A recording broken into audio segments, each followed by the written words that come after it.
In this video, I'm going to talk to you about the importance of being involved in your child's reading at home. Parents often think when their children are delivered to school that their influence is diminished, but this isn't true. You still have a huge power to support your child's learning, and I'm going to give you a few pointers about how that might happen today. So, right from the beginning of foundation, your children will be bringing some books home to read. That's one part of reading at home, and I'll give you some pointers about that. But that's not where reading at home ends. They may bring library books home. You might introduce them to books from your own collection at home. They might like to read junk mail, footy cards. It actually doesn't matter what they're reading as long as they're reading daily and as long as you're sharing it with them and supporting the understandings that they might not have or some of the words that they don't know.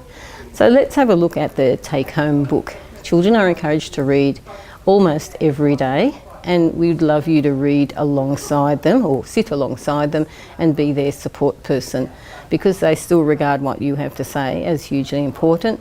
Let's make sure that the messages that we're giving them at school are the same as the messages that you're expressing at home. So for their take-home book, it will be generally an easier level than the book that's being used for instruction in the classroom. There's a reason why they're easy, and it's so that your child can shine. Your child will be able to practice words that they've recently learnt, focus on punctuation, and develop a lot more comprehension skills. When the words are too hard, they can't focus on those things, and their learning is not occurring at the same pace. So easy books will come home. And parents often ask how on earth they can help with that, and I generally think about it in terms of before reading, during reading, and after reading. So before reading is your opportunity to help create a framework of meaning so that they do experience success when they read the book. So for instance, we start at the cover. We simply have a look at whatever is on the cover. We remember to tell them the title. We comment on whether it looks like a happy cover, sad cover. Are there animals in the story? Are there people? When you've exhausted what's on the cover, then you can flick through the pages. In the lower years, there'll be picture storybooks, lots of illustrations, not so much text. The illustrations actually carry some of the message as well as the words, so please don't cover them up.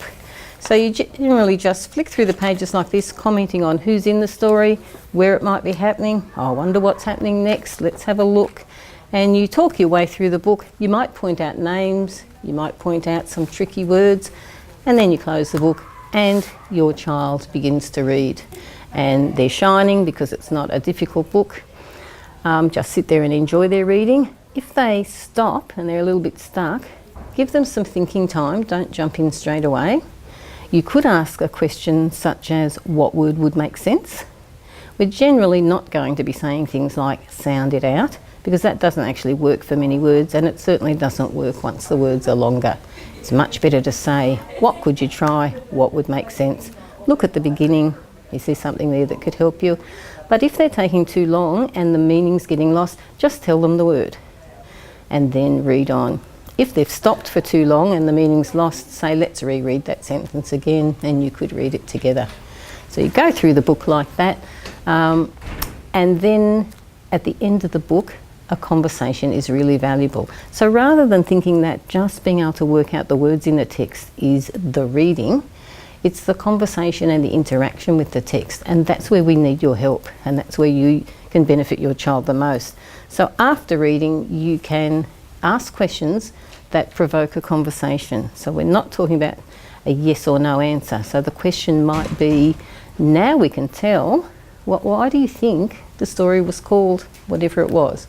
Or stories often have a problem. Someone's always hungry, they're always lost, something's always happening and it needs to be solved. So encouraging your child to talk about, what was the problem in the book? How was it solved? Would you have solved it differently? Would you have written a different ending? Anything that provokes a conversation about the text and a connection with the text. It's sometimes useful to relate, or to ask them to relate something similar that's happened to them that matches what was in the book. If it's an older child and it's not really a picture storybook, you can, before reading, go to the blurb at the back. You could open up and have a look at the chapter names, and still have a discussion about what do you think it might be about? You might, as they're older, they might be choosing their own books. You might ask, what was it about the book that made you choose this one? What are you hoping to read? So an initial conversation is still good when they're older.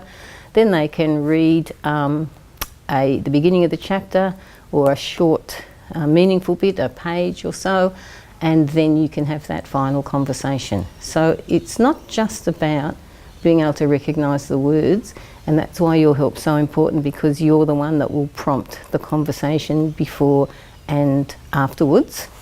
But at the end of the day, reading is about gaining meaning, responding to the print and the illustrations, connecting with the text. So always remember, enjoy yourself.